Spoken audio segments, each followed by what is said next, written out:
সরকারের কাছে আকুল আবেদন, এই ট্যাক্স ভ্যাট যেন প্রত্যাহার করে আমাদের কৃষককে যেন বাঁচায়।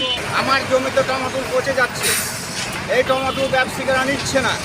আমরা শুনেছি নাকি সরকার নতুনভাবে ভ্যাট কর ট্যাক্স বসাইছে কৃষি পণ্যের উপর। তারা যদি এই ভ্যাট প্রত্যাহার না করে তাহলে ব্যবসায়ীরা আমাদের এই পণ্য নেবে না। তাহলে আমরা কীভাবে এই পণ্য কোথায় নিয়ে যাবে, কীভাবে আমরা চলাফেরা করবো? আমাদের টমেটোগুলো পচে যাচ্ছে, ভ্যাট বাড়ি দিয়েছে সরকার।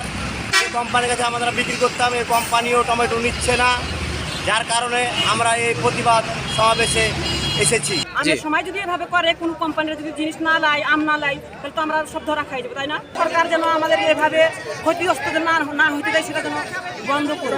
আসলে আমাদের কৃষকের কেউ নাই, আমাদের কৃষকের কেউ নাই, আমাদের চাওয়া পাওয়াও কাউরে।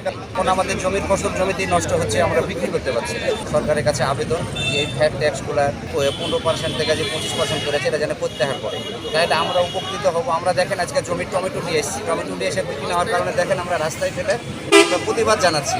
আমরা যে টমেটো চাষ করি, আমরা যে টমেটো চাষ করেছি টমেটোগুলো কোম্পানিতে নিয়ে আসছি, কোম্পানি এখন বন্ধ করে রাখছে ভ্যাট বৃদ্ধি করার জন্য।